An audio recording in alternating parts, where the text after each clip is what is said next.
வணக்கம். இது அரண்சை. நான் தேவா பாஸ்கர். நேர்காணலில் தோழர் மருதையன் அவர்கள். வணக்கம். வணக்கம். The most controversial and less debated டாபிக்னு ஒன்று இருக்கு அப்படின்னா அது டிஎம் கிருஷ்ணா. அந்த விவகாரம் தான் பயங்கரமான ஒரு கான்ட்ரவர்சி. பட் பெரிதாக எல்லாரும் பேசாங்களான்னு கேட்டிங்கன்னா கிடையாது. நீங்கள் தொடர்ச்சியாக அதில் நிறைய உங்களுடைய கருத்துக்கள் எல்லாத்தையும் பதிவு செஞ்சிருந்தீங்க. நம்மளே கூட கடந்த முறை கூட பேசியிருந்தோம். டிஎம் கிருஷ்ணா அவனுடைய அந்த சங்கீத கலாநிதி அவார்டு, அதற்கான சர்ச்சை முதல் ஒரு ட்வீட் தொடங்கி பலரும் அதை பற்றி பேசிட்டாங்க.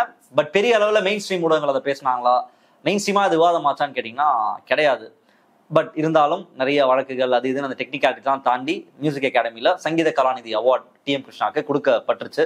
அவருடைய என்ட்ரி, அவர் போனது, அந்த ட்ரெஸ்ஸு, அது லுங்கில டிஎம் கிருஷ்ணா போயிட்டாரு அப்படின்னு சொல்லி அதுவும் மீண்டும் சர்ச்சையாச்சு, பேசலாம் இருந்தது. முதல்ல என்னோட கேள்வி அப்படின்றது, டிஎம் கிருஷ்ணாவுக்கு ஒரு மிகப்பெரிய எதிர்ப்பு இருக்கு. அவர் சார்ந்திருக்கக்கூடிய சமுதாயம், பார்ப்பன சமுதாயத்தை மிக கொடூரமாக இழிவுபடுத்திட்டாரு. பெரியாரை பேசிட்டாரு, அம்பேத்கரை பேசிட்டாரு. அவருக்கு ஒரு மிகப்பெரிய எதிர்ப்பு இருக்குன்றது தான் சமூக வலைதளங்களை நான் பார்க்கும்போது எனக்கு தெரிஞ்சது. பட் ஆன் த கான்ட்ரரி, அந்த நிகழ்ச்சியை பார்க்கும் பொழுது ஒரு மிகப்பெரிய கூட்டம் மியூசிக் அகாடமி தாண்டி வெளியே உட்காந்துருந்தாங்க. அங்க ஸ்கிரீன் போட்டு அவருக்கு மிகப்பெரிய வரவேற்பு, உற்சாகம், அவருடைய பாட்டுக்கு அவ்வளவு பெரிய ரசிகர்களுக்கு பார்க்க முடிஞ்சது. முதல்ல இந்த இல்யூஷன் எனக்கு இல்யூஷனா இல்லை எது ரியாலிட்டினே இப்ப புரியல. ஏன்னா ஒரு மிகப்பெரிய எதிர்ப்பு இருக்கிறதா தான் தொடர்ச்சியாக பார்க்க முடிஞ்சது. குருமூர்த்தி ஒரு பக்கம் ட்வீட் போடுறாரு, இங்க ரஞ்சினி காயத்ரி, அங்க அப்புறம் துஷ்யந்த் ஸ்ரீதர்ன்ற நபர், இப்படி பலர் வந்து அவர் எதிர்த்துட்டு இருந்ததை நம்மளால பார்க்க முடிஞ்சது. பட் அந்த நிகழ்ச்சியில ஒரு மிகப்பெரிய வரவேற்பு டிஎம் கிருஷ்ணாவுக்கு கொடுக்கப்பட்டதை நான் பார்த்து அந்த கேள்விதான் முதல் கேள்வியா கேட்க விரும்புறேன். எப்படி பாக்குறீங்க நீங்க நடந்த நிகழ்ச்சியை? சங்கீத கலாநிதி அவார்டு கொடுக்கப்பட்டிருக்கதை எப்படி பாக்குறீங்க? அதாவது அந்த நிகழ்ச்சி மிக பெரும் கூட்டம், உட்கார இடம் இல்லாத அளவுக்கு கூட்டம் நின்றாங்க. வழக்கமான சங்கீத அந்த மியூசிக் அகாடமிக்கு வரக்கூடிய ரசிகர்கள் இருக்காங்கல்ல, அதில் இல்லாத பலரும் அந்த கூட்டத்துக்கு வந்திருக்காங்க. வழக்கமாக டிக்கெட் போட்டு கொடுத்து அப்படி பார்க்குறது இல்லாத. அதனால தான் அன்னைக்கு அவருக்கு அவார்டு கொடுத்த அன்னைக்கு அவருடைய ட்விட்டர் பேஜில் அதை கேலி செய்து நிறையா வந்திருந்தது. இது திராவிட மாடல் கூட்டம், காசு கொடுத்து கூட்டின கூட்டம், அல்லது டிக்கெட் இல்லைன்ட்டாங்க, அதான் அவ்வளோ கூட்டம் வந்திருக்குது, ஃப்ரீன்னு சொல்லிட்டாங்க. ஆமாம், வந்தவனுக்கெல்லாம் இசையை பற்றி என்ன தெரியும், இப்படி. அதாவது அவர்கள் தரம் தாழ்ந்த ஒரு கூட்டம். எங்காலும் இல்லை அப்படின்னு, எங்காலும் இல்லை, கட்சி மாநாட்டுக்கு கூட்டுவீங்க இல்லை, குவார்டர் கோழி பிரியாணி கொடுத்து கூட்டாங்க. ஆமாம், இந்த குவார்டர் கோழி பிரியாணின்னு சொல்கிறது ஒரு பெரிய காமெடி. என்னன்னு கேட்டாக்கா, இந்த கூட்டத்தை விட்டுருங்க, வழக்கமாக மியூசிக் அகாடமி இருக்கு இல்லையா, கச்சேரி கேட்க வராங்கல்ல, அதை பற்றி அவர்களே சொல்கிற ஜோக்கு என்ன அப்படின்னா, அங்கே கேன்டீனில் டெய்லி ஒவ்வொரு ஐட்டம் இருக்கும். மியூசிக் எல்லாம் ஒன்றும் கேட்கறதுக்கு வரல, ஒன்றும் தெரிஞ்சவன் கொஞ்சம் பேர் தான், மிச்சம் பேர் கேன்டீனில் தின்றதுக்கு தான் வரான்றது அவங்களே சொல்கிறது. என்ன, அவங்க வெஜிடேரியனாக சாப்பிட்றாங்க, இவங்க குவார்டர் கோழி பிரியாணின்னு தெரியுங்க. மற்றபடி பெரிய வித்தியாசம் ஒன்றும் கிடையாது. ஓகே, அது மாதிரி கூட்டம். இப்போ நீங்கள் கேட்ட கேள்வி பொதுவாக பிராமின் கம்யூனிட்டியே அவரை எதிர்ப்பது போல தெரிந்தது. ஆமாம், துஷ்யந்த் ஸ்ரீதர், குருமூர்த்தி, இன்னும் பிறர், ரஞ்சினி காயத்ரி, சமுதாயத்திற்கே விரோதமாக உடைக்கிறாரு, அப்படி இருந்தாங்க. அப்படி இல்லை போல இருக்கு. சமுதாயத்தின் பெரும்பான்மையை அவர் ஆதரிக்கிறதோ, பெரும்பான்மை ஆதரிக்கிறதா நான் சொல்ல மாட்டேன். ஆனால் அதே நேரத்தில் குருமூர்த்தி, துஷ்யந்த் ஸ்ரீதர், இது மாதிரி நபர்கள் இருக்காங்க இல்லையா, அவங்க தான் கம்ப்ளீட்டாக அந்த கம்யூனிட்டியினுடைய கருத்தின் மீது செல்வாக்கு செலுத்துகிறார்கள் அப்படின்னு சொல்ல முடியாது. அதில் ஒரு விரிசல் வந்திருக்குன்னு சொல்லலாம். அவர்களுடைய கருத்து பெரும்பான்மையினருடைய கருத்து இல்லை. ஓகே, இந்த இல்யூஷனை எப்பொழுதும் இது பிஜேபி டைப் ஆஃப் பாலிடிக்ஸ், இந்த இல்யூஷனை கிரியேட் பண்ணுறதுக்கு அவங்க எப்பொழுதுமே இந்துக்களின் கருத்து இது அப்படின்னு ஒரு ராமகோபாலன் ஒரு 4 பேரை உட்காந்து சொல்லிட்டு இருக்காங்க இல்லையா, இதுதான் இந்துக்களின் கருத்துன்னு எச்சராஜா. அது மாதிரி அது ஹிந்து மதம் மட்டும் இல்லை, அல்லது பிராமின் கம்யூனிட்டி அல்லது வன்னியர் கம்யூனிட்டி, அது ஒரு மொனோலித்திக் ஹோல் கிடையாது. எல்லாரும் ஒரே மாதிரி சிந்திக்கிறாங்க. அப்போது அதுக்குள்ளே ஒரு ரீசனபிளான ஒரு டிபேட்டை உருவாக்குறது இருக்கு இல்லையா, அதை அவர் செஞ்சுருக்கார். யார்? டிஎம் கிருஷ்ணா. ஒரு வகையில் அவங்களால மறுக்க முடியாத ஒரு உண்மை என்ன அப்படின்னு சொன்னால், அந்த துறை சார்ந்த ஒரு சிறந்த கலைஞர், வல்லுனர். அதை அவங்களால பிடிச்சிருக்கோ பிடிக்கல ஒத்துக்கலாம். ஒன்று, பாடுறது மட்டும் வல்லுனர் இல்லை, தியரிட்டிக்கலாக, ஹிஸ்டாரிக்கலாக கர்நாடக இசை பற்றி, வரலாறு பற்றி, அதை பற்றியும் அவர் இவங்க எல்லாரை காட்டிலும் அதில் துறை போனவர்ன்றாங்க இல்லையா, அது மாதிரி. அப்போ அதுலேயும் இவங்களால சேலஞ்ச் பண்ண முடியாது. அப்போது அவங்களுக்கு இருந்தது ஆத்திரம் மட்டும்தான். இந்த மாதிரியான தகுதிகள் இருக்கின்ற ஒரு நபர் இதெல்லாம் பேசுகிறாரு, இந்த மாதிரி ப்ராக்டிஸ் பண்ணுறாரு. அப்போ அது மெல்ல மெல்ல ஒரு சிந்திக்க தூண்டும் ஒரு இது இருக்கு இல்லையா, அது வந்து அந்த ப்ராசஸ் 10 ஆண்டுகளாக நான் மியூசிக் அகாடமியில் பாடலை, நான் வெளியே இருந்தேன்னு சொல்கிறாரு இல்லையா, இந்த ப்ராசஸில் உள்ளுக்குள்ளே ஒரு சிறு அசைவு ஏற்பட்டிருக்குது அப்படின்னு சொல்லலாம். நீங்கள் இதை வந்து ஒரு ஒப்பீடு வச்சுக்குவோம் அரசியல் ரீதியாக. இப்போ பிஜேபி அப்படின்ற இந்த கட்சிக்குள்ளே இன்னைக்கு இருக்கக்கூடிய நபர்கள் எல்லாம் முன்னொரு காலத்தில் காங்கிரஸில் இருந்தவர்கள். அதிலிருந்து இருக்கக்கூடிய ஆக பிற்போக்கான சக்திகள், கிரிமினல்கள், ஆக காரியவாதிகள், மதவெறியர்கள், அப்படி இருக்கிறவங்க பூரா பிஜேபிக்கு டிரான்ஸ்ஃபர் ஆகி வந்துட்டாங்க. இப்போ காங்கிரஸ் வந்து அதற்கு எதிராக மதசார்பின்மை இதை பார்க்கணும், காஸ்ட் சென்சஸ் வேணும், அம்பேத்கர் சொல்லியிருக்காரு. இப்போ அதே communities upper class upper caste காங்கிரஸ்லையும் இருக்கிறாங்க. அவங்க இந்த மாதிரி இருக்கக்கூடாது, ரீசனபிளாக இருக்கணும் அப்படின்னு பேசக்கூடிய ஒரு பிரிவு இங்கே இருக்கு இல்லையா. அது இப்போ ராகுல் காந்தி அதை அட்வொகேட் பண்ணி அதை கொண்டு வராரு இல்லையா. அந்த மாதிரி ஒரு சலனம் ஏற்பட்டிருக்கிறது என்ற அளவில் இது ஒரு முன்னேற்றம் அப்படின்னு சொல்லலாம். சொல்லப்போனால் அந்த ஆடியன்ஸ் கூடினதை நீங்கள் பார்க்குறீங்க. மியூசிக் அகாடமின்ற இன்ஸ்டிடியூஷன் இருக்கு இல்லையா, அந்த இன்ஸ்டிடியூஷனே ஒரு பிராமின் எலீட் ஃபோர்ட்ரஸ், மேட்டுக்குடி பார்ப்பன கோட்டை. அது அப்படிதான் அது உருவாக்கப்பட்டது. தமிழ் வந்து அலட்சியப்படுத்தப்பட்டது. அப்புறம் தான் தமிழிசை இயக்கம் வருது, நான் பிராமின் மூமெண்ட் வருது, இந்த மாதிரி இருக்குது. அப்போ அந்த மியூசிக் அகாடமி அவார்டு கொடுக்கும்போது அவருக்கு ஏன் இந்த அவார்டு கொடுக்குறோம் என்பதில் அவருடைய ரீஃபார்மிஸ்ட் முயற்சிகள் இருக்கு இல்லையா, அதை குறிப்பிட்டு தான் இந்த அவார்டை கொடுக்குறாங்க. அப்போது இது எல்லாமே ஒரு முன்னேற்றம் நோக்கிய ஒரு அசைவை காட்டுகின்றன அப்படி நம்ம வந்து எடுத்துக்கலாம்.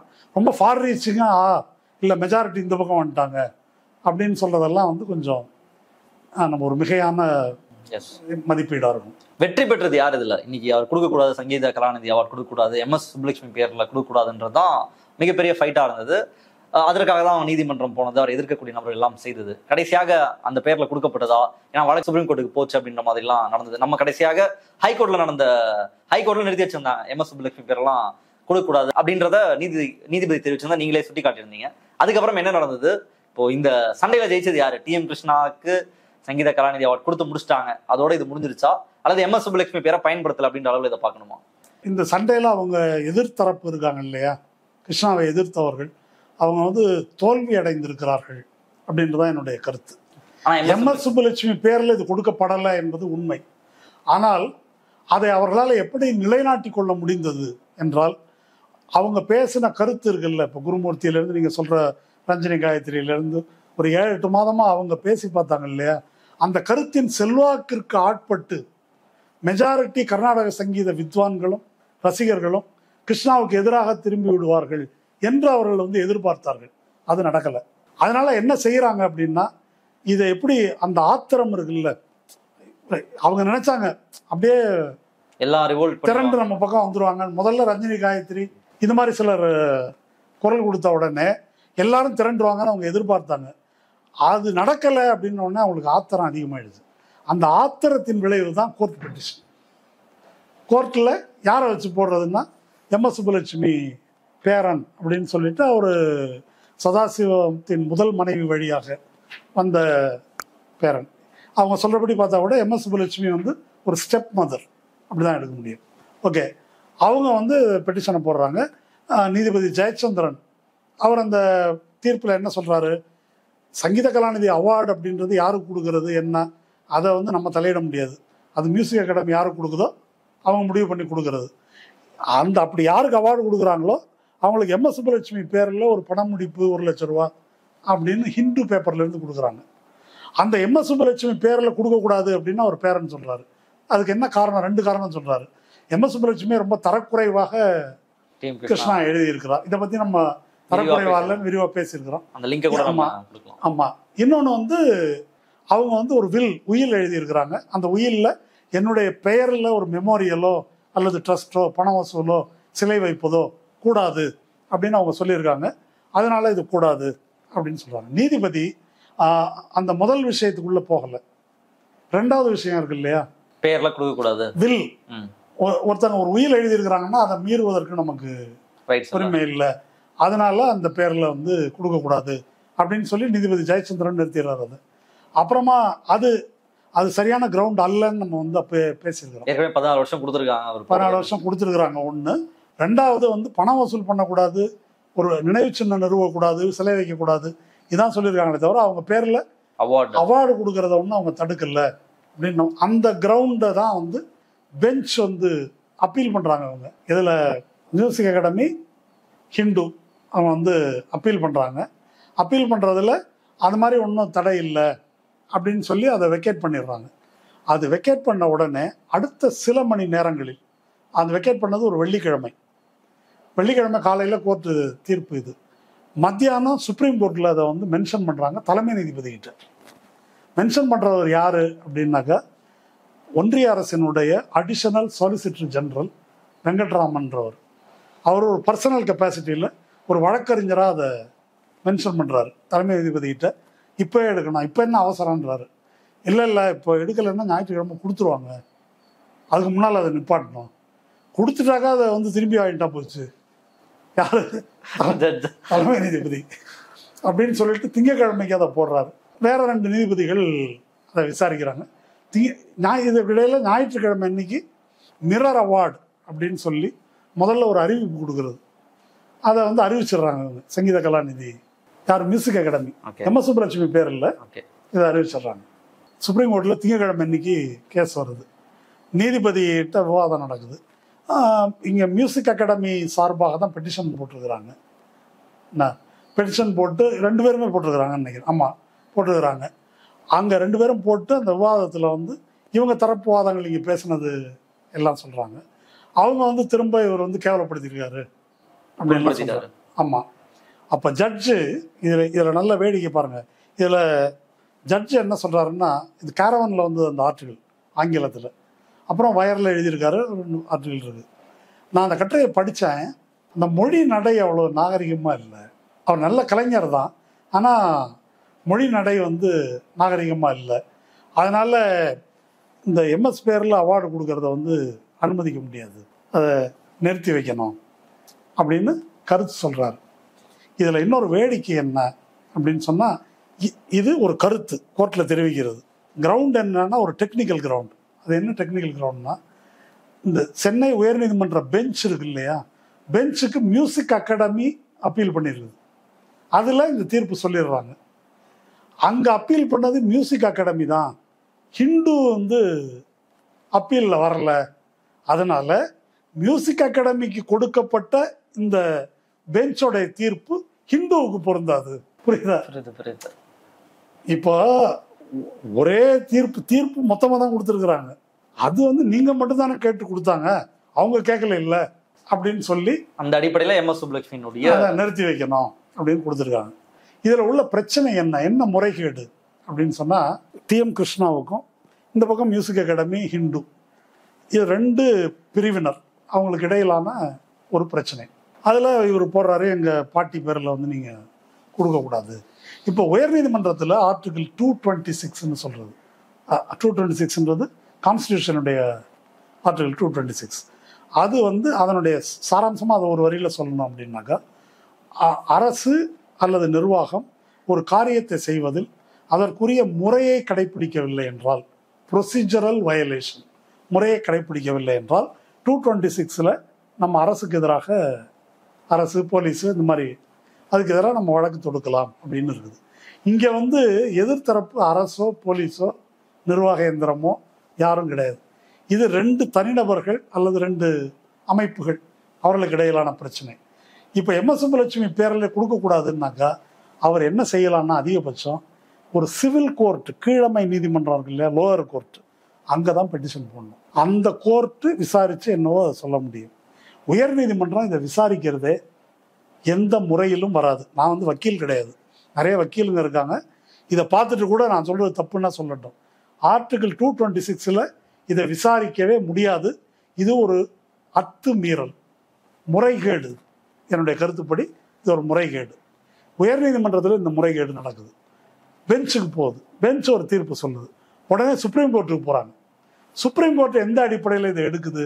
சுப்ரீம் கோர்ட்டுக்கு இப்படி நேராக ஒருத்தர் போகிறது அப்படின்றது ஆர்டிகிள் 32ல் போகிறாரு. ஆர்டிகிள் 32ன்றது ஒரு குடிமகனுடைய ஃபண்டமெண்டல் ரைட்டு மீட்டு சரி செய்ய முடியாத அளவு டேமேஜ் ஆகிடும் அப்படின்னா அதை சரி செய்யறதுக்கு தான் ஆர்டிகிள் 32. அதாவது இப்போ யோகி வந்து புல்டோசர் வச்சு இடிக்கிறார் யூபியில், அதை வந்து எங்கள் வீட்டை இடிக்கக்கூடாதுன்னு ஒருத்தர் வந்து ஆர்டிகல் 32 போகலாம், ஃபண்டமெண்டல் ரைட் வயலேஷன். அப்படி 32 இதை எடுத்து விசாரிக்கிறாங்க. விசாரிக்கிறதுக்கு எந்த அடிப்படையும் கிடையாது. இதில் இப்படி ஒரு தீர்ப்பு சொல்வதற்கும் உச்சநீதிமன்றத்துக்கு அதிகாரம் கிடையாது. அதனால் இதை பொது கருத்தில் டிஎம் கிருஷ்ணாவுக்கு எதிராக ஒரு கருத்தை உருவாக்கி மியூசிக் அகாடமியை பணிய வைக்கலாம் என்று ரஞ்சனி காயத்ரியோ குருமூர்த்தியோ இன்ன பிறர் எடுத்த முயற்சி தோல்வி அடைந்ததனால் ஆத்திரமடைந்து, அப்போ எங்களுடைய அதிகாரத்தை பயன்படுத்தி நான் இதை நிறுத்துவேன் அப்படின்னு சொல்லி இந்த நீதிமன்றங்களை பயன்படுத்தி இதை அவர்கள் செய்திருக்கிறார்கள். இது பச்சையான முறைகேடு. இந்தியன் எக்ஸ்பிரஸில் ஒரு தலையங்கம் எழுதியிருக்கிறாங்க. மாட்சிமை தங்கிய நீதிபதிகளே, இது உங்கள் வேலை கிடையாது, உங்கள் வேலையை நீங்கள் பாருங்கள், இந்த பஞ்சாயத்தெல்லாம் இங்கே விசாரிக்கிறது இல்லை, இது தப்புன்னு சொல்லி ஒரு மென்மையான மொழியில் தலையங்கம் எழுதியிருக்கிறாங்க. மற்றபடி இது அப்பட்டமான முறைகேடு. பிஜேபி வந்து தேர்தலில் நின்று மக்களுக்கு ஆதரவை பெற்று ஜெயிக்க முடியாது, சிவசேனாவை விலைக்கு வாங்கி விடுகிறேன், என்சிபியை விலைக்கு வாங்கிடுறேன், கவர்னர் எங்காலு, சுப்ரீம் கோர்ட்டில் எங்கள் ஜட்ஜு ஒரு தீர்ப்பு வாங்கி அதை அப்படியே இப்படி தானே பண்ணார் சந்திரசூடு மகாராஷ்டிராவில் கட்சி தாவல உத்தவ் தாக்கரே ரிசைன் பண்ணிட்டாரு, இல்லைன்னா அவரை பிரதமராகி அவரை முதல்வராக்கி இருப்போம், மற்றபடி இது நடந்ததெல்லாம் முறைகேடு, அது சபாநாயகர் முடிவு பண்ணிட்டோம்னார். சபாநாயகர் முடிவே பண்ணல, அந்த ஆட்சியும் வந்து முடிஞ்சிருச்சு. அந்த மாதிரி தங்கள் அதிகாரத்தை பயன்படுத்தி கொண்டு முறைகேடான முறையில் இந்த எம்எஸ் சுப்புலட்சுமி பேரில் கொடுக்கறத அவங்க நிறுத்தியிருக்கிறாங்க. இதில் வெளிப்படுவது நான் என்ன நினைக்கிறேன்னா, அவங்களுடைய கீழ்மை, அவங்க எவ்வளவு தரம் தாழ்ந்த நிலைக்கு போயிருக்கிறாங்க அப்படின்றது. இதனாலயா டிஎம் கிருஷ்ணா ப்ரூவ் பண்ண பாயிண்ட் என்ன? இந்த அவார்டை வாங்குறதன் வழியாக இதுக்கு வந்து எதிர்ப்பதை சமாளித்து அவர் வந்து பேசும்போது கூட நிறைய எமோஷனலா பேசியிருந்தாரு. மியூசிக் அகாடமிலேருந்து வெளியே போனது, திரும்ப வர்றது, இது எல்லாமே பேசியிருந்தாரு. என்ன பாயிண்ட்டை ப்ரூவ் பண்ணியிருக்காரு, இல்லை என்ன கன்வே பண்ணியிருக்காரு டிஎம் கிருஷ்ணா இந்த அவார்டை பெற்றுக்கொள்வதன் மூலமாக? டிஎம் கிருஷ்ணா முக்கியமா அவர் தான் சொன்ன கருத்து, கொண்ட கொள்கை, அதிலிருந்து ஒரு ஸ்டெப்பு கூட பின்வாங்கலை. அது என்ன? அந்த கட்டுரையில் நான் சொன்னதெல்லாம் சரி, அவங்களை இழிவுபடுத்துவது என்னுடைய நோக்கம் அல்ல, அப்படி இழிவுபடுத்தவும் இல்லை. அது கிரிட்டிக்கலாக பார்த்து எவாலுவேட் பண்ணியிருக்கிறேன். அதில் நான் வருத்தம் வருத்தம்லாம் தெரிவிக்கலன்னு சுப்ரீம் கோர்ட்டில் பேசியிருக்கிறாங்க. வருத்தம் தெரிவிக்கணும்லாம் வருத்தம்லாம் தெரிவிக்கல, பின்வாங்கல. அப்புறம் கர்நாடக இசை வரலாறு பற்றி அவர் எழுதியிருக்கிற நூல், அந்த மிருதங்கம் பற்றி அவருடைய செபாஸ்டியன் அண்ட் சன்ஸ் ஆய்வு, இந்த கர்நாடக சங்கீத மரபில் கலைஞர்கள் மத்தியில், அந்த இசையில் ஆதிக்கம் செலுத்துவோர் மத்தியில் ஒரு பார்ப்பன ஆதிக்கம் இருப்பது, பார்ப்பனிய விழுமியங்களை பிரச்சாரம் செய்வது, அதோடு வந்து இசை என்ற கலையை வந்து ஒட்ட வைத்து அதை வந்து குறுக்கி முடக்கி இருப்பது, இது எல்லாத்தையும் அவர் பேசியிருக்காரு. இந்த கருத்து எதையுமே அவர் திரும்ப பெற்றுக்கொள்ளல. சரிதானா? அப்போ அவர் என்ன சொன்னாரோ அதில் நிற்கிறார் அவர். அவங்க தான் பழைய நிலையிலேருந்து கொஞ்சம் இறங்கி வந்து இவர் சொல்கிறது சரிதான் அப்படின்னு சொல்லி மியூசிக் அகாடமி அவார்டு கொடுத்துருக்குது. அதனால் அவர் தான் எடுத்த நிலையில் வெற்றி பெற்றிருக்கிறார் அப்படிதான் சொல்லணும். அது ஒரு ஆள்காட் குப்பத்தில் இப்போ நடத்தினார், இப்போ மியூசிக் அகாடமி வந்திருக்காரு. அவர் இறங்கி வரல, இவங்க தான் வந்து அழைத்து வரவேற்றிருக்கிறார்கள். அதை வந்து ஏற்றுக்கொண்டு திரும்பவும் பிரச்சனை பண்றாரு. அன்னைக்கு அந்த சங்கீத கலாநிதி அவார்டு வாங்கும்போது அவரோட உடை அது ஒரு மிகப்பெரிய பேசு பொருளாக இருந்தது. திரும்ப பிரச்சனை பண்ணல, அவர் எப்படி இருக்காரோ அது மாதிரி செஞ்சிருக்காரு. இப்போ ஒரு ஆள்காட்டு குப்பத்துக்கு அவர் அது மாதிரி ஒரு ட்ரெஸ்ல போறாரு அப்படின்னா அதே மாதிரி வந்து இங்க வந்திருக்காரு. அது வந்து அதுவுமே எங்களை புண்படுத்துவதற்கு, வேணும்னு எங்களை வெறுப்பேற்றுறதுக்கு பண்றாரு அப்படின்றதுதான் அன்னைக்குமே முக்கியமான பேசு பொருளாக இருந்தது. நாங்க வந்து ரொம்ப ஒரு டிவைனா நாங்க வந்து பாக்குறோம் அந்த இசையை, அந்த கர்நாடக சங்கீதத்தை, அதற்கான அந்த பாரம்பரியம் அல்லது வாட் எவர் தட் இஸ், அதை வந்து நாங்க ரொம்ப ரொம்ப புனிதமா நினைக்கிறோம். பட் அதை வந்து அவர் கேலி பண்ற வகையில, அதை எங்களை காயப்படுத்துற வகையில அவர் பிஹேவ் பண்றாரு. அன்னைக்கு பண்ணதும் அதுதான், திட்டமிட்டு அவர் அப்படி பண்றாருன்ற டிவைன்றத லுங்கி கட்டிட்டு வந்து கேவலப்படுத்திட்டாரு. ஆமா, அதானே. ஆமா.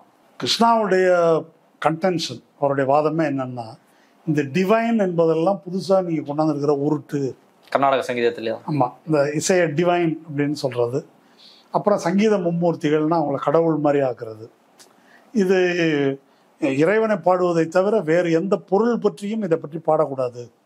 அதனாலதான் கிறிஸ்துவ பாடக்கூடாது, அல்லாவை பாடக்கூடாது, அல்லது சமூக பிரச்சனையை பாடக்கூடாது, பெரியார் அம்பேத்கரை பாடக்கூடாது.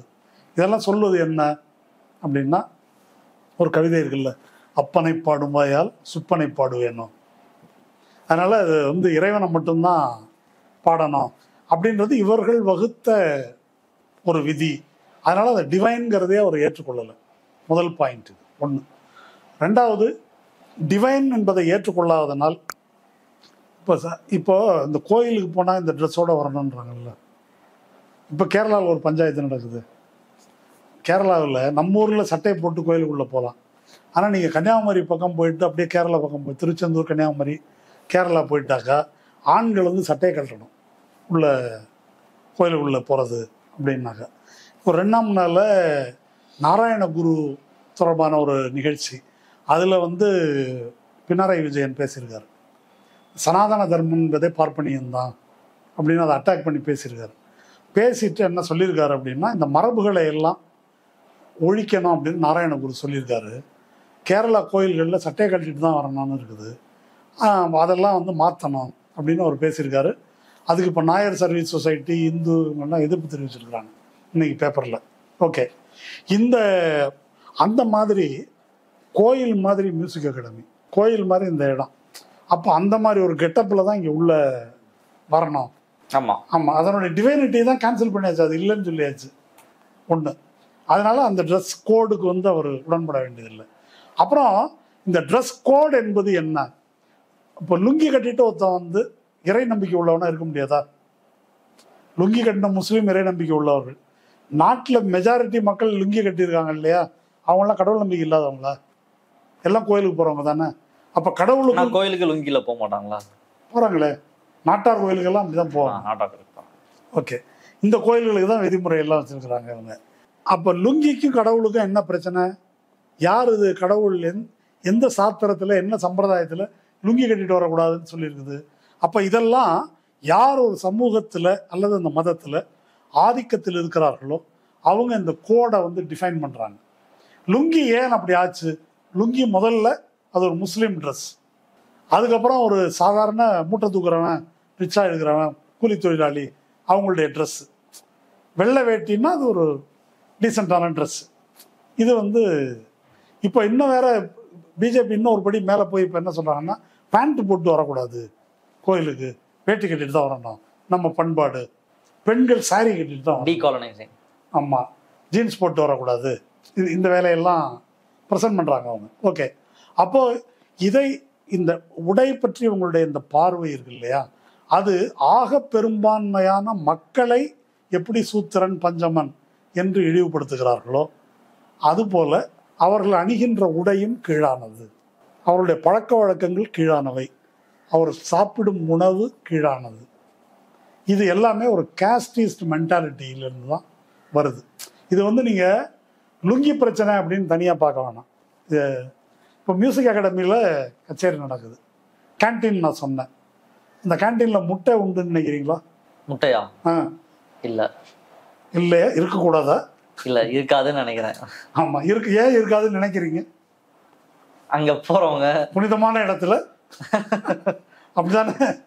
ஆமாம், முட்டையோ சிக்கனோ. ஆமாம், வெஜிடேரியன், ஐ மீன் லைக் நான் வெஜிடேரியன் இருக்காது. ஆமாம், அப்போ அதாவது கர்நாடக சங்கீதம், வெஜிடேரியன், வேட்டி அப்படி வச்சுக்கலாமா? அப்போ இதுக்கு அப்பாற்பட்டதெல்லாம் முறையற்றது, வெளியே இருக்கணும், வெளியே இருக்கணும், அப்படிதானே? ஆமாம், அதுதான் சொன்னேன். இப்போ ஒரு 2 நாட்களுக்கு முன்னால் ஒரு அமெரிக்க நண்பர் வந்து சாப்பிட கூப்பிட்டாரு. என்ன நீங்கள் வெஜ்ஜா நான்வெஜ்ஜான்னு கேட்டார். நான்வெஜ்ஜுங்க, ஒன்றும் பிரச்சனை இல்லை அப்படின்னு சொன்னேன். அப்புறம் நேராக பார்க்கும்போது சொன்னார், இந்த நான்வெஜ்ஜுன்ற வார்த்தை உலகத்திலேயே எங்கேயும் இல்லை தொடருது, இந்தியாவில் மட்டும்தான் இருக்குன்னாரு. அது ரொம்ப முக்கியமான பாயிண்ட். உலகம் பூரா மீட் அப்படின்னு தான் சொல்லுவாங்க, இறைச்சி உணவு அல்லது மரக்கறி உணவு, வெஜ்ஜுன்னாக்கா. அப்போது நான்வெஜ் அப்படின்னு சொன்னாக்கா வெஜ் தான் மெயின் ஸ்ட்ரீமா, நான்வெஜ் மைனாரிட்டியா? அப்படி இருந்தால் கூட ஒத்துக்கலாம். அது நாட்டில் மெஜாரிட்டி, இப்போ தமிழ்நாட்டிலாம் எடுத்துக்கிட்டால் 90% மேலே நான்வெஜ் தான் டேட்டா போடுறாங்க. அப்போ இதுதானே மெயின் ஸ்ட்ரீம். இது எப்படி அப்படி போச்சு? இந்த நான்வெஜ்ஜும் நான் பிராமினும் வேற அல்ல. இப்போ நான் பிராமின் அப்படின்றது ஏன் வருது? யார் கொண்டு வந்தாங்க அந்த வார்த்தையை? பெரியார் உருவாக்குனாரா? நீதி கட்சி உருவாக்கியதா? யார் அந்த சொல்ல உருவாக்குனாங்க? யார் நான் பிராமின் சொல்லிட்டாங்களோ அவங்க தான் நான் பிராமினாக வந்து உருவாக்குனாங்க. அது மாதிரி தான் இந்த நான்வெஜ்ஜும். அப்போது இந்த நான் பிராமின், நான்வெஜ், லுங்கி இதெல்லாம் வந்து ஒரு கேட்டகரியில் தான் வருது. அதனால் இந்த புனிதம் இங்கே மட்டும் முடியலை. நான் மத்திய அரசு அலுவலக பணியில் இருந்தபோது ஒரு நண்பர் அலுவலகம் இல்லாத நேரத்தில் சும்மா ஆஃபீஸுக்கு ஒரு நண்பரை பார்க்க வந்த பாய் ஒருத்தர் முஸ்லீம் லுங்கி கட்டிட்டு வந்துட்டார். உடனே அதிகாரிகள் எப்படி லுங்கி கட்டு ஆஃபீஸுக்குள்ளே வந்த அப்படின்னு அவர் சத்தம் போட்டிருக்காங்க. அப்போ நான் தொழிற்சங்கத்தில் இருந்தேன். மறுநாள் தான் தெரிய வந்தது. அதனால் நாங்கள் நண்பர்கள் ஒரு 10 பேர் என்ன செஞ்சோம், மறுநாள் காலையில் டியூட்டிக்கு போகும்போது லுங்கி கட்டு போனோம். லுங்கி கட்டு போனோன்னே அந்த அதிகாரி வந்து டென்ஷன் ஆகி, லுங்கி கட்டு எப்படி ஆஃபீஸுக்கு வரீங்க அப்படின்னாரு. ஏன் வரக்கூடாது? No this is unbecoming of a government servant அப்படின்னாரு. அன்பிகமிங்னா என்ன? ஒரு அரசு ஊழியர் கூடாதது அதை யார் வரையறுப்பது? அதுக்கு எந்த சட்டத்தில் விளக்கம் இருக்குது? சார் நடவடிக்கை எடுங்கன்னு சொன்னேன். ஐயப்ப மலைக்கு போகிறவன் காவி கட்டு வரான், கருப்பு கட்டு வரான், ப்ளூ கட்டு வரான். பார்ப்பன பழைய இதாக இருக்கக்கூடிய பார்ப்பனர்கள் பஞ்சகச்சம்னு சொல்லிட்டு உள்ளுக்குள்ளே தெரிகிற மாதிரி ஒரு வேட்டி கட்டு வராங்க. இதெல்லாம் கூடாது. லுங்கி வந்து இதெல்லாம் அனுமதிக்கலாம், லுங்கி அனுமதிக்க முடியாதான்னு பிறகு சரி இதை கிளறதை விட விட்டுறது நல்லதுன்னு விட்டாங்க. இப்போ நீங்கள் மியூசிக் அகாடமி, கோயில், அரசு அலுவலகம், அப்போ இந்த லிஸ்ட்டை பாருங்கள். இதில் வந்து வர்க்க ரீதியாகவும் சாதி ரீதியாகவும் சாதாரண மக்களை, அவருடைய பழக்கத்தை ஒதுக்குவது, அவருடைய கலையை ஒதுக்குவது அதோட சேர்ந்தது. இப்போ அந்த கர்நாடக சங்கீதத்தில் வயலின் வச்சு வாசிக்கிறாங்கல்ல, வயலின் வந்து யார், நம்ம இளையராஜா இதிலே சொல்லியிருந்தார். முத்துசாமி தீட்சிதர் காசிக்கு போயிருந்தார். அப்போது கங்கையிலேருந்து சரஸ்வதி வந்து வீணையை கொடுத்தாச்சு அப்படின்னு சொல்லியிருந்தார். முத்துசாமி தீட்சிதருக்கு ஈஸ்ட் இந்தியா கம்பெனிக்காரன் வயலினை கொடுத்தான். அதுதான் நடந்தது. சரஸ்வதி எல்லாம் வீணையை கொடுக்கல. முத்துசாமி தீட்சிதர் அந்த பீரியடில் அவர் இந்த வயலின் கர்நாடக இசைக்கு ஒத்து வரும்னு சொல்லிட்டு அதை இன்ட்ரடியூஸ் பண்ணுறாரு. அந்த இன்ஸ்ட்ருமெண்ட்டை இதுக்கு அறிமுகப்படுத்துகிறாங்க. அப்போ அது வரலாம். வெளியில் டீகாலனைசேஷன் சொன்னீங்க இல்லையா, காலனி ஆதிக்கத்திலிருந்து வயலின் வரலாம்னா இந்த மண்ணின் கருவியாகிய பறைக்கு அனுமதி உண்டா? அனுமதிப்பாங்களா? கிடையாது. ஏன் கிடையாது? எதனால கிடையாது? அப்போது அந்த கருவி கீழானது கீழ் மக்களுடையது என்பதோட வந்து அது சேர்ந்து இருக்குது. அப்போ அதனால் இப்போ நீங்கள் லுங்கி மட்டும் பிரச்சனை இல்லை, இசை கருவிக்கும் ஜாதி இருக்குது. இசை கருவிக்கும் சாதி இருக்குது. நான் வந்து பார்ப்பனர்களை பற்றி மட்டும் பேசலை, வேற ஒன்று இருக்குது. இந்த உரிமைன்னு ஒன்று இருக்குது, கோணக்குச்சி அப்படின்னு சொல்கிறது. அந்த கோணக்குச்சி பயன்படுத்தக்கூடாதுன்னு பிரச்சனை பண்ணுறவங்கலாம் இருக்கிறாங்க. பட்டியல் சமூக மக்கள் பயன்படுத்தக்கூடாது. பட்டியல் சமூக மக்கள், ஓபிசியில் ஓபிசி மக்களும் பயன்படுத்தக்கூடாது. அந்த மாதிரி அது தாழ்த்தப்பட்ட மக்களே இதை பயன்படுத்துவது இழிவு அப்படி கருதுறவங்க இருக்கிறாங்க. நான் சொல்ல வர பாயிண்ட் என்னன்னா, இன்ஸ்ட்ருமெண்ட் வரைக்கும் ஜாதி இருக்குது, உணவுல ஜாதி இருக்குது, உடையில ஜாதி இருக்குது. அப்போ அதனுடைய கண்டினியூவேஷன் தான். அப்போ அந்த ஆர்ட்டும் கேவலமானது, ஃபோக் ஆர்ட். இப்போ கிருஷ்ணா திரும்ப பேசுறது என்ன, ஆர்ட்டில் வந்து கிளாசிக்கல், ஃபோக்கு அது உயர்ந்தது, இது தாழ்ந்தது அப்படி கிடையாது. எல்லாம் அக்கம் பக்கமாக இருக்குது. இது ஒரு ஆர்ட், அது ஒரு ஆர்ட் அப்படின்னு சொல்கிறாரு. அது சமூகத்தில் சமத்துவம் பற்றிய பார்வை இருந்தாக்கா கலையிலும் அந்த பார்வை வரும். சமூகத்தில் ஏற்றத்தாழ்வு, எங்களது நாங்கள் உயர்ந்தவர்கள் அப்படின்றதுக்கும் எங்களுடைய கலை உயர்ந்தது அப்படின்னு பேசுறதுக்கும் ஒன்றும் வேறுபாடு இல்லையே. அது யார் பேசணும் தப்பு. அந்த மனோபாவம் அவங்கள்ட்ட இருக்குன்றது தான். இப்போ நீங்கள் ரஞ்சனி காயத்ரியோ மற்றவர்களோ ஏன் அவ்வளவு கொந்தளிக்கிறாங்க அப்படின்னாக்கா, அவங்க வந்து அந்த இசையின் மேன்மை பற்றி மட்டும் பேசலை, தங்கள் ஜாதியின் மேன்மையோட சேர்த்து தான் பேசுகிறாங்க. அது நாங்கள் ஜாதி பார்க்கல அப்படின்னு அவங்க சொல்லிக்கலாம். பட் அதுலேருந்து தான் வருது இல்லையா? அந்த மேன்மை பற்றிய கருத்தாக்கம் இருக்குல்ல, அதுவும் இதுவும் பிரிக்க முடியாதது. அதனால தான் அவ்வளோ ஒரு உயர்ந்த இடத்த கண்டவனையும் கூப்பிட்டு வந்து இது மாதிரி பண்ணுறாங்க. பாலிடிக்ஸில் அது இருந்ததில்லை. திராவிட இயக்கம், கம்யூனிஸ்ட் இயக்கம் முதலில் வரும்போது, முதலில் தலையெடுத்து வரும்போது கீழத்தஞ்சை பகுதியில் திராவிடர் கழகத்துக்கும் கம்யூனிஸ்ட் கட்சிக்கு என்ன பேர், பள்ளம்பரையன் கட்சின்னு தானே பேர். அந்த அப்படி தான் அழைக்கப்பட்டது இல்லையா? அப்போது காங்கிரஸ்காரர்கள் நிலச்சுவார்ந்தார்கள் அப்படி இருக்கிறவங்க என்ன சொன்னாங்க இந்த கட்சியை பற்றி, இவன்லாம் வந்து அரசியலுக்கு வந்தால் உருப்பிடுமா அரசியல்ன்றது மேன்மக்கள், படித்தவர்கள், கௌரவமானவர்கள், அவங்க இருக்க வேண்டிய இடம்.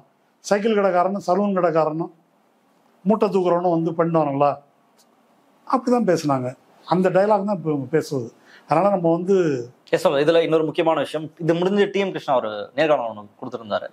அந்த நேர்காணல பல விஷயங்களை பேசியிருந்தாரு. அந்த உடை அரசியல் இருந்து பல விஷயத்தையும் பேசியிருந்தாரு. குறிப்பா ஒன்னு பேசியிருந்தாரு, நான் வந்து ஒரு கருத்தை சொல்றேன், அந்த கருத்து உள்ள இருந்து நான் கேள்வி கேட்கறேன், சில எனக்கு கொஸ்டின்ஸ் இருக்கு, சில டிஸ்கம்ஃபர்ட் இருக்கு, சில விஷயங்கள் தவறா இருக்கு, அந்த கேள்விதான் நான் முன் வச்சேன். பட் அதுக்கு வந்து என்ன விட்டு பராண்டிட்டாங்க, என்ன ஆல்மோஸ்ட் வந்து என்ன தலையெடுக்கவே விடாத அளவுக்கு கடுமையான எதிர்ப்புகள் எல்லா இடத்துலையும். அதுலயும் அவர் மென்ஷன் பண்ணி சொல்றாரு, அதனாலதான் இந்த அவார்டு எனக்கு ரொம்ப ஸ்பெஷலா இருக்கு, எனக்காக வந்தவங்க எல்லாம் ஏதோ ஒரு வகையில என்னை ஆதரிக்கிறாங்க அப்படின்னா என்னோட கொள்கையை ஆதரிக்கக்கூடிய நபர்களாக, கிருஷ்ணா பேசுறது தப்புல நினைக்கக்கூடிய நபர்களாக இருக்காங்கன்னு சொல்றாரு. அந்த ஒரு கருத்தை சொன்னால் பாய்ந்து வந்து கடிப்பது, இது நம்ம டிஎம் கிருஷ்ணான்னு விட்டுறாங்கன்னா எல்லா இஷ்யூலையும் நம்ம எடுத்துக்கலாம். இப்ப திரும்ப வந்து ஒரு விஷயத்த பேசுறாரு அப்படின்னா உடனடியாக எங்க உணர்வை வந்து புண்படுத்திட்டாரு. இசைவாணி ஒரு பாட்டை பாடிருக்காங்கன்னா அப்ப என் உணர்வை புண்படுத்திட்டாங்கன்னு இந்த என்ன அட்டாக் பண்றாங்க, என் குடும்பத்தை அட்டாக் பண்றாங்க, வந்து என்ன காலி பண்ற வேலையை செய்யறாங்க அப்படின்றத பதிவு செஞ்சிருந்தாரு. அதை எப்படி புரிஞ்சுக்கலாம்? ஒரு கேள்விதான் கேட்டேன் நானு, என்ன அப்படியே முடிச்சிட்டாங்க அப்படின்னு. இந்த ஒரு கேள்விதான் கேட்டேன், இப்படி பண்ணிட்டான். கேள்வி கேட்கறது தான் பிரச்சனையே. கேள்வி கேட்பது தான். பெரியாருடைய பிரச்சனை என்னன்னு கேட்குறீங்க? அவர் பிறக்கும் போதே நாத்திகரா? அவரும் ஆன்மீகவாதியாக இருந்தார், காசிக்கெல்லாம் போனார், சுற்றினார். அவருடைய கேள்விகள்லாம் இடக்கு முடக்கா இருக்கு, எங்களை புண்படுத்துது. இப்போ நாமம் போடுறீங்களே, இது என்னப்பான்னு, அவர் வைணவர் தானே, இது என்னப்பான்னு கேட்குறாரு. இது வந்து நாராயணனுடைய பாதம் அப்படின்னு சொல்றாங்க. சரி, அது நாராயணனுடைய பாதம்னா நாராயணன் நெத்தியில போட்டிருக்காரு, அது யாருடைய பாதம்னு கேட்குறாரு. இப்படி கேள்வி கேட்டால் டென்ஷன் ஆகுதா வந்து? அவர் கேட்டது கேள்வி மட்டும்தான், அவர் ஒன்றும் தப்பாக கேட்கல. பெரியார் கேள்வி கேட்டாருன்றதல்ல, சித்தர்கள் கேள்வி கேட்டிருக்காங்க. ஏண்டா ஒரு கல்லை எடுத்துட்டு வந்து ரெண்டாக உடைச்சு ஒரு கல்லை கருவறைக்குள்ளே வைக்கிற, இன்னொரு கல்லை கீழே மிதிக்கிறதுக்கு போடுற, எந்த கல்லில் கடவுள் இருக்கிறாருன்னு வந்து கேட்டிருக்கிறாங்க. பாட்டாக இருக்குது இல்லையா? அதுக்கு பதில் இல்லை. இன்னும் பின்னால் போனீங்கன்னாக்கா மகாபாரத காலத்தில் பார்ப்பனர்கள் உயர் சாதியினர் மத்தியிலேயே ஒரு பிரிவினர் நாத்திகர்களாக இருந்திருக்காங்க. அப்போது இந்த திதி கொடுக்குறதெல்லாம் செய்கிறாங்க இல்லையா? இங்கே கொடுத்தாக்கா மேலே உலகத்துக்கு போகிறது அப்படின்ன போது இங்கேருந்து அவ்வளோ உயரம் போகணுன்னாக்கா மாடியில் இருக்கிறவனுக்கு இங்கே சோறை வை சாப்பிடட்டும், இது போகணுன்னா இதுவும் போகும்ல, அப்புறம் இதுக்கிட்ட வெளியூர் போகும்போது சோத்தை கட்டிட்டு போகிற, இங்கேருந்து அனுப்பி விடலாம் இல்லைன்னா கேள்வி கேட்டிருக்கிறாங்க. இப்போ இது எல்லாமே கேள்விகள் தான். இந்த கேள்விகளுக்கு என்ன விடை மகாபாரதத்தில் பதிவே இருக்குது. இப்படி கேள்வி கேட்ட சாருவாகர்கள் இவர்கள் பார்ப்பனர்கள் அல்ல அப்படின்னு சொல்லி சக பார்ப்பனர்கள் அவங்களை நெருப்பு வச்சு கொளுத்தி கொண்டுட்டாங்க. இதெல்லாம் மகாபாரதத்தில் பதிவில் இருக்குது. ஸோ கேள்விதான் பிரச்சனையே. கேள்விதான் கேட்டேன் அப்படின்றாருல, அது இல்லை, கேள்வியே கேட்கக்கூடாது. நம்ம பாண்டே சொல்லியிருந்தாரு, இப்போது இந்த இளையராஜா பிரச்சனை அப்படி தான் வருது இல்லை, நல்ல இந்து கேள்வி கேட்க மாட்டான், நல்ல முஸ்லீம் கேள்வி கேட்க மாட்டான், நல்ல கிறிஸ்தவன் கேள்வி கேட்பதை எந்த மதமும் விரும்புவதில்லை. நான் பார்ப்பனர்களை பற்றி மட்டும் சொல்லலை, அன்கிரிட்டிக்கலாக அதை ஏற்றுக்கொள்ள வேண்டும் என்பதுதான் அவர்கள் சொல்வது. அப்போ இவர் கேள்விக்கு அவர்களிடம் பதில் இல்லைன்றதான் பிரச்சனை. பதில் சொல்லலாமே, அவர் 2 நூல் எழுதியிருக்காரு, அவர் கேள்வி எழுப்புறாரு, உங்கள்கிட்ட பதில் இருந்தால் இவ்வளவு மேன்மை, அது அப்படி இது இப்படின்னு பயங்கரமாக இது பண்ணுறாங்கல்ல, பதில் சொல்ல வேண்டியதானே? யார் என்ன பதில் சொல்லியிருக்கிறீங்க இது வரைக்கும் இல்லையா? அதனால் பதில் இல்லை அவர்களிடம். இன்றைக்கி நம்ம தொலைக்காட்சி ஸ்டூடியோவில் அது தானே பார்க்குறோம். நம்ம பிஜேபிக்காரங்க வாதிடுற முறையில் ஏன் கத்துறாங்கன்னு நினைக்கிறீங்க? கேள்வி கேட்டால் ஏன் கத்துறாங்க, ஏன் புண்படுத்துறீங்க அப்படின்னு கத்துறாங்க. பதில் இல்லை. பதில் இல்லாத போது அதை டைவர்ட் பண்ணுறது, அதுக்கு போகிறாங்க. இது ஒன்று. ரெண்டாவது, இந்த இத்தனை தாக்குதல்களுக்கு இடையிலும் என்னை இவ்வளோ பேர் ஆதரிச்சிருக்காங்க, அது ஒரு முக்கியமான பாயிண்ட். அந்த இதை நீங்கள் ஆடியன்ஸ்லேயும் சரி அவரோட மேடையில் அமர்ந்திருந்தவர்கள் ஒரு முக்கியமான பிரச்சனை இருக்குது. இது ஒரு ரியாலிட்டி.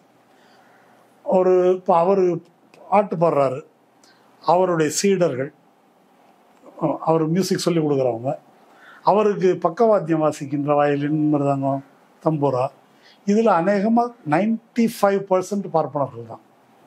இதில் ஆமாம் கூட டிராவல் பண்ணக்கூடிய எல்லாருமே.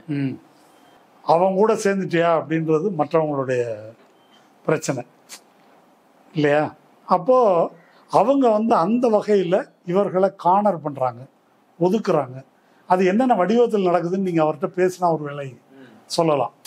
ஒரு கச்சேரி வாய்ப்புகள் மறுக்கப்படலாம், அல்லது என்ன இவன் கூட சேர்ந்து சுத்துற, உனக்கெல்லாம் சூடு சொரணை இருக்கா, வெக்கமான இருக்குதா, அவரை தனியா ஒதுக்குறது, அந்த கம்யூனிட்டில இருந்து ஆமா அவரை ஒதுக்கணும். இப்ப நீங்க சாதி சமத்துவம் பேசினா அப்போ பொண்ணை கட்டி விடு அவனுக்கு அப்படிம்பாங்க இல்லையா.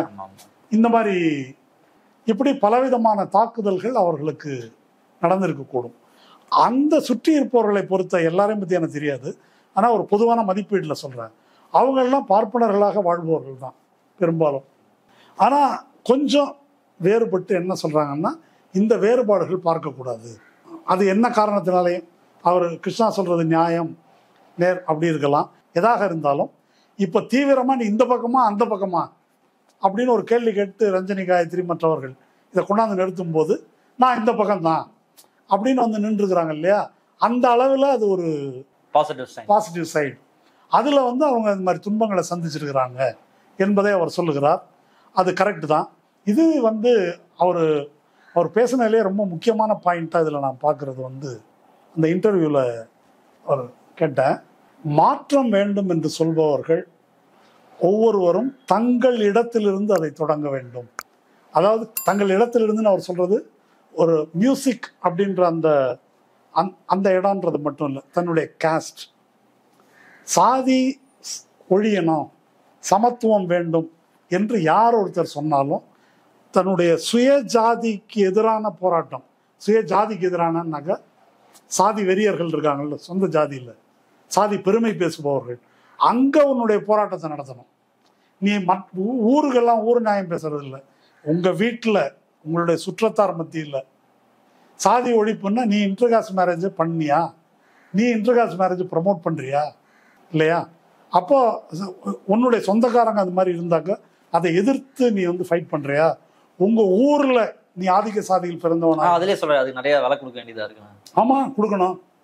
இல்ல ஒரு ஓபிசி கம்யூனிட்டியில பிறந்து அந்த ஊர்ல வந்து ஒரு தனி குவளை இருக்கு அப்படின்னு வச்சுங்க, தனி குவளைக்கு எதிராக அவர் வந்து போராடினாக்கா அந்த கம்யூனிட்டி அவர் எப்படி நடத்தும், ஒதுக்கும்.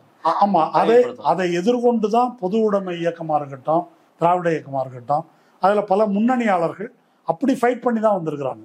அது நீங்க இங்க இந்த ஊர்ல பிறந்துட்டு வேற ஏதாவது ஊர் தெரியாத ஊர்ல ஒரு 500 கிலோமீட்டருக்கு அந்தாண்ட போய் அங்க புரட்சி பண்றது பெரிய பிரச்சனை இல்லை. நீ இருக்கிற இடத்துல நீ என்ன பண்ற என்பது முக்கியம். அது அவர் சொல்லியிருக்கிறது ரொம்ப சிக்னிஃபிகண்ட்.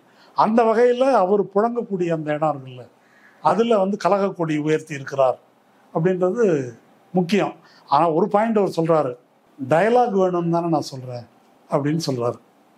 அந்த டயலாகுக்கு அவங்க தயாரா இருக்கிறாங்களா அப்படின்றது தான் கேள்வி.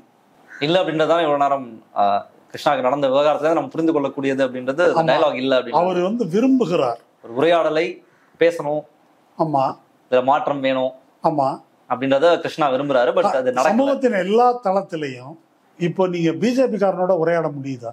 ஏன் முடியல? ஒரு உரையாடல் அப்படின்றதுக்கு ஒரு நோக்கம் இருக்குது.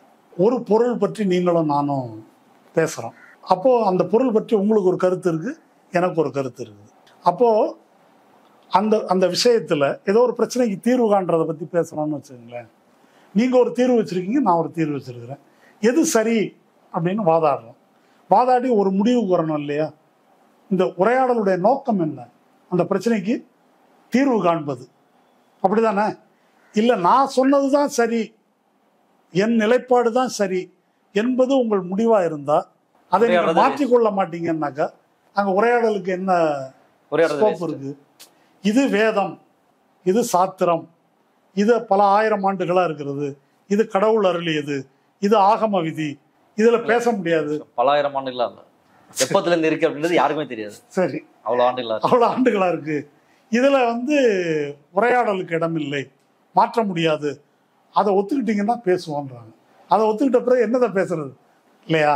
அப்போ உரையாடலுக்கு வந்து ஒரு நோக்கம் இருக்குது. அப்போ ஒரு காமன் இன்ட்ரெஸ்ட் அப்படின்னு ஒன்று நமக்குள்ள இருக்கணும். அப்படி காமன் இன்ட்ரெஸ்ட் இல்லாம உங்களுடைய நலனும் என்னுடைய நலனும் நேர் எதிராக இருந்தால் நம்ம சண்டை தான் போட முடியும், உரையாட முடியாது. அப்போ உரையாடல் அப்படின்னாக்கா அந்த ப்ராசஸ்ல அவங்க மாறிக்கொள்பவர்களா இருக்கணும். அப்போ மட்டும்தான் அந்த உரையாடல் சாத்தியம். இப்போ அவர் ஓப்பனா இருக்கணும், உரையாடல்ல ஓப்பனா இருக்கணும். நான் வந்து அந்த மியூசிக் அகாடமியை ரொம்ப ஃபாலோ பண்ணதில்லை. இப்போ அவர் இந்த சங்கீத கலாநிதி டிசிக்னேட்டாக வந்த பிறகு காலையில் 8 மணிக்கு ஒரு கருத்தரங்கம் நடத்துவாங்க. அந்த கருத்தரங்கத்துக்கான தலைப்புகள், நிகழ்வுகள் அதெல்லாம் இப்போ அவர் தான் இது பண்ணியிருக்கார் போல் இருக்குது. அதில் சிலதை நான் பார்த்தேன். ரொம்ப இன்ட்ரெஸ்டிங்காகவும் ஆச்சரியமாகவும் இருந்தது. 1-2 நிகழ்வுகளில் ஒரு நிகழ்வில் வந்து இந்த ராகங்கள் அப்படின்றதெல்லாம் காலங்காலமாலாம் இல்லை, ஒரு 100 வருஷம் 150 வருஷத்துக்கு முன்னால் எப்படி இருந்தது, எப்படி மாறியது, ஹிந்துஸ்தானியிலேருந்து எதெல்லாம் எடுத்துகிட்டு இருக்கிறோம், இங்கேருந்து எதெல்லாம் அங்கே போயிருக்குது, இந்த மாற்றங்கள் எப்படி நிகழ்ந்திருக்குது, இதை பற்றி வேறு சில இசைக்கலைஞர்கள் அவங்க வந்து பேசுகிறாங்க. அதுபோல் தாளக்கருவிகள் பற்றிய ஆய்வில் இந்த கருவி செய்கிறவங்க வர்றாங்க. கருவி செய்கிறவங்களும் கருவியை வாசிப்பவர்களும் உட்கார்ந்து இது எப்படி, அதில் உள்ள பிரச்சனைகள் என்ன, அதை பற்றி அவங்க பேசுகிறாங்க. இன்னொரு நிகழ்ச்சியில் தமிழ் திரை இசை பாடல்களில் ராகங்கள் எப்படி பயன்படுத்தப்பட்டிருக்கின்றன, அதில் அதில் ராகத்தை மீறி எதுக்கெல்லாம் போயிருக்கிறாங்க, இளையராஜா, MS விஸ்வநாதன், இப்படி இந்த KV மகாதேவன், இப்படி ஒரு எல்லாரையும் என்னென்ன யார் யார் என்ன பண்ணியிருக்கிறாங்க, இதெல்லாம் விளக்குறாங்க. அதுக்கு பிறகு இவர் பேசும்போது ஒரு ராகத்தை பாடுகின்ற முறையில் திரை இசை நம்ம மேலே என்ன தாக்கம் செலுத்தியிருக்குது, இந்த ஒரு வார்த்தையை சொன்னதுக்காக தூக்கிலே போட்டிருப்பாங்க. ஒரு கிளாசிக்கல் ஆர்டிஸ்ட் நம்முடைய சிந்தனையின் மீது திரை இசையினுடைய ஆதிக்கம், தாக்கம் எப்படி இருக்குன்னு சிலதை பாடி காட்டுறாரு அவர். அது ஒரு ரியாலிட்டி. இப்போ முத்துசாமி தீட்சிதருக்கு ஈஸ்ட் இந்தியா கம்பெனி மியூசிக் தாக்கம் செலுத்துது. அதனால தான் வயலினை கொண்டு வராரு. அதனால தான் நோட்ஸ் அப்படின்னு சொல்லிட்டு ஒரு வடிவத்தை, இங்கிலீஷ் நோட்ஸை வந்து பாடலில் எழுதுறாங்க. அது இல்லைன்னு இவங்க நாங்கள் தான் விஸ்வகுரு, எனக்கு எவனும் சொல்லித்தர முடியாது, நாங்கள் தான் எல்லாருக்கும் வழிகாட்டுவோம்னு சொல்லிக்கலாம் இவங்க. இது வந்து 16 வயதில் கோபாலகிருஷ்ணன் சொல்லிக்கிட்ட மாதிரி தான், ஊரில் இருக்கிறவங்க சப்பானி தான் சொல்கிறான்ற மாதிரி. அப்போ இவங்க தான் சொல்லிக்கணும். இந்த தாக்கம் இருக்கிறது என்பது மறுக்க முடியாது. உடை, உணவு, பழக்க வழக்கம், கலை எல்லாத்துலேயும் உலகமயமாக்கலுக்கு பிறகு இன்னும் வேகமான இன்ட்ராக்ஷன் இருக்குது. இதெல்லாம் அவர் பேசுகிறாரு. எனக்கு தெரிஞ்ச மியூசிக் அகாடமி மேடையில் இதெல்லாம் நிகழ்ந்திருக்காதுன்னு நினைக்கிறேன். அதனால் முதன்முறையாக அகம்பாவத்திலிருந்து, ஆணவத்திலிருந்து, ஒரு விதமான சாதிய மேட்டிமைத்தனத்திலிருந்து விடுபட்டு அறிவுபூர்வமாக ஒரு விஷயத்தை, கலையை பார்ப்பதை நோக்கி அவர் வந்து நகர்த்தி இருக்கிறார் என்பது TM கிருஷ்ணாவுடைய மிக முக்கியமான வெற்றியாக கருதலான்னு நினைக்கிறேன். அந்த அளவில் நம்ம இந்த நேர்காணல் நிறைவு செய்வோம். அவருடைய சண்டை அப்படின்றது ஒரு கேள்வி கேட்டதுல இருந்து தொடங்கி இருக்கு. அந்த கேள்வியை தொடர்ச்சியாக கேட்டுட்டு இருக்காரு. என்ன நடக்குது அப்படின்றத நம்ம பொறுத்து வந்து பார்க்கலாம். இன்றைய தினம் இந்த விவகாரம் தொடர்பாக உங்களுடைய கருத்துக்களை பகிர்ந்து நன்றி. மற்றவர்கள் சந்திப்போம். நன்றி, வணக்கம். அரண்சை நண்பர்களுக்கு வணக்கம். அரண்சை ஊடகம் சுயேட்சையாக இயங்குவதற்காகவே உருவாக்கப்பட்டது. நாம் செய்கிற வேலை உண்மையிலேயே மக்களுக்காக செய்கிறோம் என்பதை நீங்கள் நம்பினால், வாய்ப்பு இருந்தால் இந்த ரேசர் பே QR கோடுக்குள்ளே நீங்கள் வந்து அதை ஸ்கேன் பண்ணி எங்களுக்கு உங்களால் இயன்றதை, விருப்பம் இருந்தால் ஆதரவு தெரிவிக்கலாம்.